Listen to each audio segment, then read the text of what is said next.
Did you ever have these conversations about maybe after um, George Floyd, it kind of galvanized some of this, but did you have the conversations in the black community about people who had experiences in Canada and stuff like that? Like, do you have any perspective, like a community perspective on this?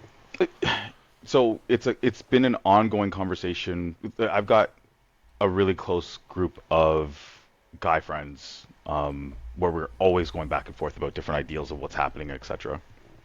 Um, we've always gone back and forth about what these things are and what they mean.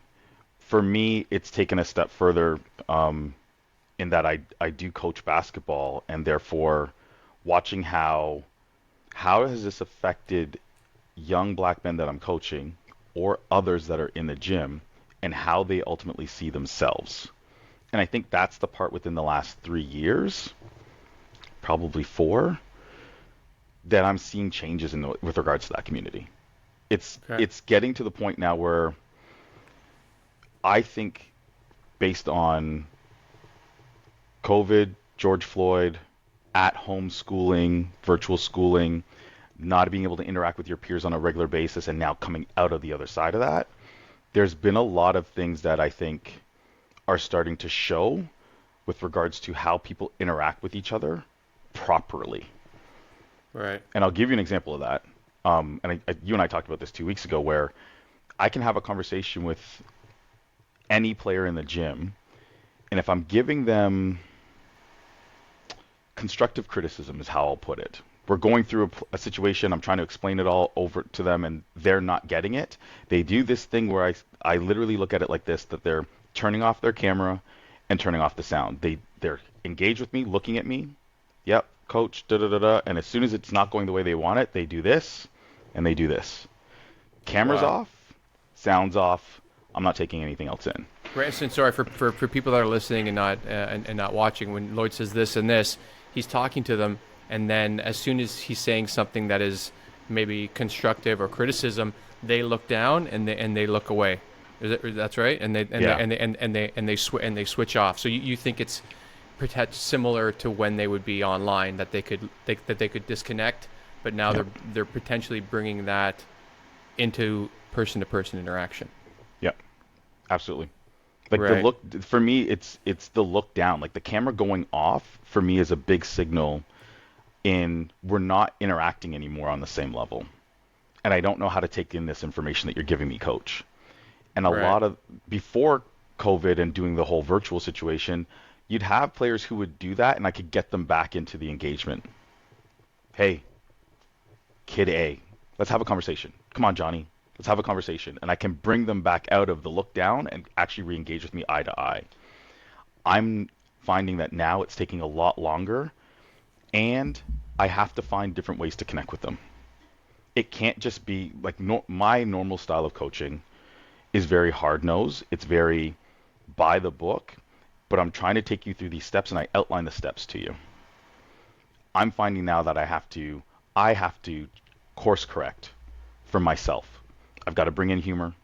I've got to bring in a relation to something else, so video games. I've got to bring in a relation to family to be able to get kids to, I call it going from system A to system B. So if you're driving a car and you're normally driving a regular automatic car, you're used to hit the gas, hit the brake, steer. I Right. need to bring you to system B, where it's I'm going from gear one to gear two to gear three to speed the car up, and all of a sudden I've got to re-engage you. You're trying to get to gear six by jumping 4 5. I need to bring you back down to gear three and get Right. your system to actually kick in again. Right. So what they're doing is intentional. Yeah. Right. And so how can we, like, is there a way that you're connecting this sort of person to person interaction to race? Um, for some of them, yes, because I think they see it and they understand it.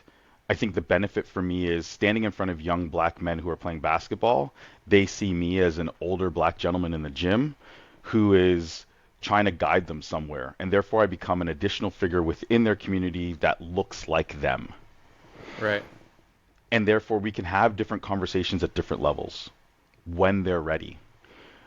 For some of them, it's hard for them to equate back to, okay, well, and I'll give you a prime example of this, and you and I have talked about this very briefly. A dad overseeing his son in the gym and having a conversation, there I've seen in the last little while where that is very much a, you have to do it this way. This is the way that men play. This is the way that we go about things. And therefore that, I don't want to call it toxic masculinity yet, but that masculinity piece is heavily enforced.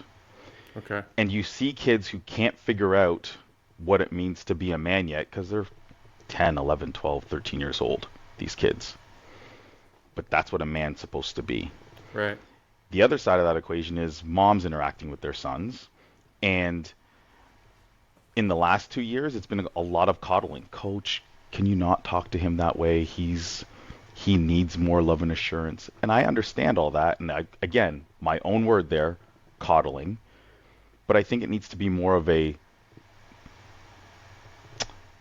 loveful interaction that is able to bring people forward.